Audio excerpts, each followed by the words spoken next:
সেই কখন থেকে বাজারে এসে বসে আছি এই বাঁশ কাঠ বিক্রি করার জন্য, কিন্তু কেউ তো এখনো এলোই না নিতে। কি যে করি, আর কতক্ষণ এভাবে দাঁড়িয়ে থাকতে হবে কে জানে। বাঁশ কাঠ নিয়ে যান, বাঁশ কাঠ, খুব কম দামে নিয়ে যান বাঁশ কাঠ। ভাই, বাঁশকাঠ কত টাকা করে? আর এসবগুলো কত টাকা? খুবই কম দামে দিয়ে দিচ্ছি ভাই, মাত্র 30 টাকা করে বোঝা, নিয়ে যান। আর যদি সবগুলো নিতে চান তাহলে 100 টাকা দিন। সবগুলো 70 টাকা দেব, দিয়ে দাও। না ভাই, এমনি দাম অনেক কমিয়ে দিয়েছি, এর কমে আর দেওয়া যাবে না।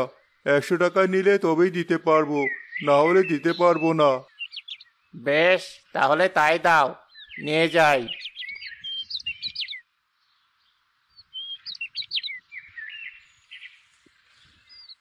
যাক, এই বাঁশগুলো বিক্রি করা হয়ে গেল। এবার কিছু বাজার করে নিয়ে বাড়ি ফিরে যাই। রহিম ভাই, শোনো একটু এদিকে। আজ কদিন হলো তোমাকেই খুঁজছি আমি, কিন্তু সময় মতো তোমাকে পাই না। আসলে আজকাল অল্প অল্প করে বাঁশ কাঠ নিয়ে আসি, সেগুলো তাড়াতাড়ি বিক্রি করে চলে যাই। তা বলো, কি বলবে? আর বলো না, সামনের সপ্তাহে আমার মেয়ের বিয়ে, তাই কিছু বাঁশ কাঠ লাগবে। যে করে হোক 2 দিনের মধ্যে বিয়ের জন্য যত বাঁশ কাঠ লাগবে সব তুমি দিবে, দিতে পারবে তো? ঠিক আছে ভাই, আমার যত কষ্টই হোক আমি কাঠ আপনাকে দেব। তুমি আমাকে অনেকটা নিশ্চিত করলে ভাই। এই নাও কিছু অগ্রিম টাকা, বাকি টাকা সব কাঠ দেওয়ার পর দেব। সে ঠিক আছে, এখন তাহলে আসি, কিছু বাজার করতে হবে। ঠিক আছে, তাই যাও।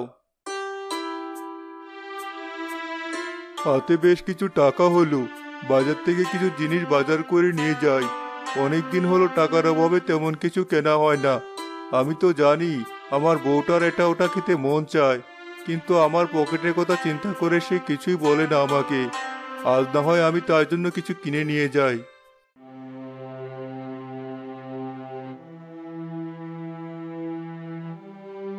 সেই কোন সকালে গেছি, দুপুর গড়িয়ে গেল, এখনো বাড়ি আসার নাম নেই। আজ এত দেরি করছে কেন বুঝতে পারছি না। অনেকদিন হলোই তো এত দেরি করে না, তবে আজ কেন এত দেরি করছি? রান্না করে খাবার নিয়ে কখন থেকে বসে আছি, তার কোনো খবরই যে নেই।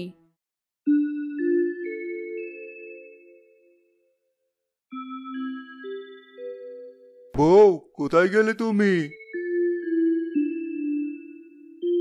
এই তো ঘরেই ছিলাম, রান্না করে খাবার নিয়ে তোমার জন্য বসে আছি সেই কখন থেকে, কিন্তু তোমার তো ফেরার কোনো নামই নেই। এত দেরি কেন করলে শুনি? আর তোমার হাতেও সব কি? সে আর কি বলবো তোমাকে, আজ একটা বাড়তি কাজ পেয়েছি বুঝলে। তারা অগ্রিম কিছু টাকাও দিয়েছে, হাতে টাকা ছিল তাই বাজার করে নিয়ে এসেছি। আর তোমার জন্য বাড়তি কিছু খাবার নিয়ে এসেছি। তোমার যখন খেতে মন চাইবে তখন তুমি বসে বসে খাবে, কেমন? এখন খেতে দাও, খুব খিদে পেয়েছে। এই নাও খাবার। শোনো বউ, তোমাকে একটা কথা বলে রাখি, কাল সকাল সকাল কিন্তু আমাকে ডেকে দেবে। কেন? তুমি হঠাৎ কাল সকাল সকাল উঠবে কেন? তুমি ভুলে গেলে নাকি? বললাম না, একটা কাজের বায়না পেয়েছি, সেই কাজটা শেষ করতে হবে না? 2 দিনের মধ্যে ওদের সব কাঠ কেটে দিতে হবে। 2 দিন পর ওদের বাড়িতে বিয়ে, তাই কাল সকাল সকাল জঙ্গলে যাব কাঠ কাটতে। তুমি কিন্তু মনে করে আমাকে ডেকে দিও, না হলে আবার সারতে পারবো না, সময়ও তো আর নেই। ঠিক আছে, ডেকে দেব, কোনো চিন্তা করো না। এবার খেয়ে শুয়ে পড়ো।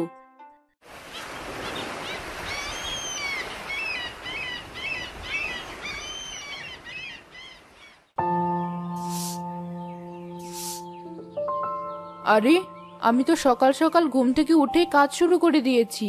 ওকে তো ডেকে দিতে হবে, আমি তো ভুলেই গেছি। আর দেরি হলে আমার আর রক্ষা থাকবে না, তাড়াতাড়ি গিয়ে আগে ডেকে দেই। শুনতে পাচ্ছো? উঠো। হ্যাঁ বউ, বলো কি হয়েছে, ডাকছো কেন? তুমি যে আজ সকাল সকাল বাঁশ কাটতে যাবে, ডাকতে বলেছিলে, তাই ডাকছি। ও তাই তো, দাও দাও কিছু খেতে দাও, আমি হাত মুখ ধুয়ে আসছি, এসে খেয়েই চলে যাব কাজে।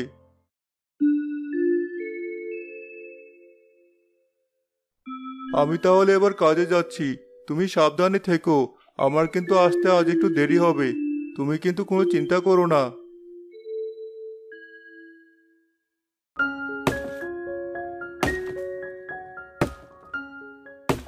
অনেক সময় হলো বাঁশ কাটছি, আর বেশ কিছু বাঁশ কাটাও হয়ে গেছে। এখন তাহলে একটু বিশ্রাম নিয়ে নেই, তারপর না হয় আবার বাঁশ কাটবো। আরে, দূরে ওটা কি দেখা যাচ্ছে? মনে হচ্ছে একটা ঝোলা। এই বাঁশবাগানে ঝোলা এলো কোথা থেকে? আর এত বড় ঝোলাই বা কিসের? কি একবার দেখবো কি? মনে হচ্ছে কোনো বাচ্চার কান্নার শব্দ শুনতে পেলাম। এই বাঁশবাগানে আবার বাচ্চাই বা আসবে কোথা থেকে? মনে হচ্ছে ওই ঝোলা থেকেই শব্দটা আসছে। কাছে গিয়ে দেখি তো একবার। আরে, এই ঝোলার ভিতরে তো বাচ্চা, ফুটফুটে 3টে বাচ্চা। কিন্তু এখানে এই ঝোলায় বা এলো কি করে? আর এই বাচ্চাগুলো বা এলো কি করে? কোনো কিছুই তো আমি বুঝতে পারছি না। এই বাচ্চাগুলো আমি কি করব? এখানে আমি ওদের ফেলে রেখেও তো যেতে পারবো না। না, ওদের বাড়ি নিয়ে যাই।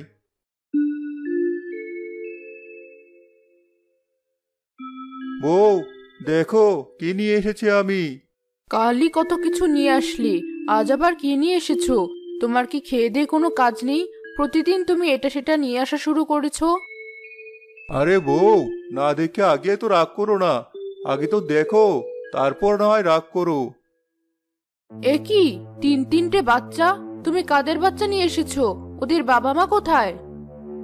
আজ থেকে আমরাই ওদের বাবা মা, বুঝলে? কি বলছো তুমি? আমরা ওদের বাবা মা মানে? হ্যাঁ, ওদের আমি বাঁশবাগানে কুড়িয়ে পেয়েছি। ওদের বাবা মাকে তা আমি জানি না। এখন থেকে ওরা আমাদের কাছেই থাকবে। আমরাই ওদের বাবা মা। তুমি যখন চাইছো তবে তাই হবে। ওপরওয়ালা মনে হয় ওদেরকে আমাদের জন্যই পাঠিয়েছে। এবার তাহলে ওদের নাম রাখবো আমি। তা বেশ, তো রাখো তবে। ওর নাম নয়ন, ওর নাম তারা, আর ওর নাম আলো। দাও এবার ওদেরকে আমার কাছে। তুমি কি হাত মুখ ধুয়ে এসো। রহিম আর তার বউ মিলে তাদের মেয়েদের আদর যত্ন করে বড় করতে থাকে। তারা বড় হওয়ার সাথে সাথে তাদের মধ্যে অদ্ভুত ক্ষমতা দেখা দেয়। নয়নের ক্ষমতা ছিল আলো ছড়ানোর, তারার ক্ষমতা ছিল পানি দেওয়ার, আর আলোর ক্ষমতা ছিল বাতাস আটকানোর। কিন্তু তাদের বাবা মা তাদের এই শক্তি কাউকে দেখাতে দিত না।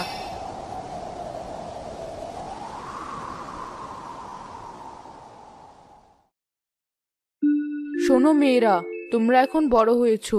তোমরা এখন চাইলেই অনেক কিছু করতে পারো, কিন্তু মনে রেখো, যাই করো না কেন, তোমাদের মধ্যে যে শক্তি রয়েছে তার ব্যবহার করবে না। কিন্তু কেন মা, আমাদের কেন তোমরা শক্তি ব্যবহার করতে দাও না? তা তোমাদের না জানলেও চলবে। এখন যা বলেছি তোমরা সেটাই মেনে চলবে।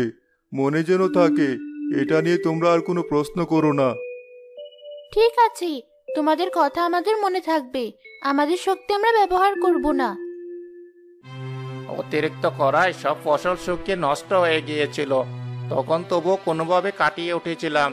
এখন আবার এমন ঘন কুয়াশায় চারদিকে ছড়িয়ে আছে। এভাবে চলতে থাকলে তো আবার সব ফসল নষ্ট হয়ে যাবে, আর আমরা সবাই পথে বসে যাব। সে ঠিকই বলেছেন। এমন কুয়াশার জন্য আমি নিজেও বাঁশ কাটতে যেতে পারছি না জঙ্গলে। ওদিকে ঘরের সব শেষ হয়ে এলো। কি করে চলবে কে জানে। যাই হোক, এবার আমি আসি। কি শুরু হলো?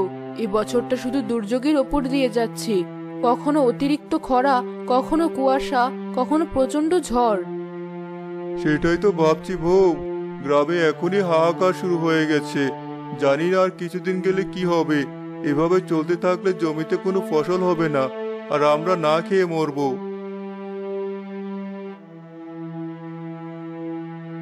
বাবা, এমন সময়েও কি আমরা আমাদের ক্ষমতা ব্যবহার করতে পারি না?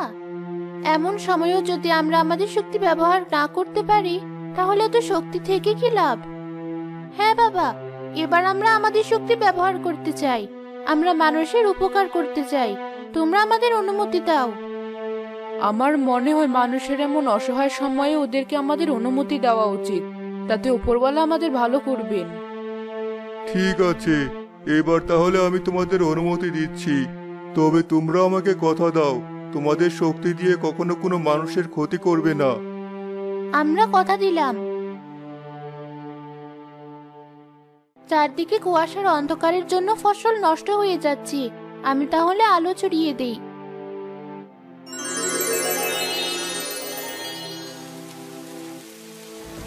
এখন টানা বৃষ্টি হচ্ছে।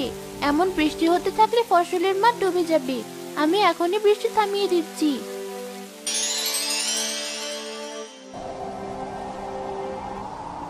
ঝড় শুরু হতে যাচ্ছে। এই ঝড়ের সাথে বাতাস হলে সবার বাড়ি ঘরে উড়ে যাবে, আবার ফসল নষ্ট হবে। আমি বাতাস আটকাচ্ছি।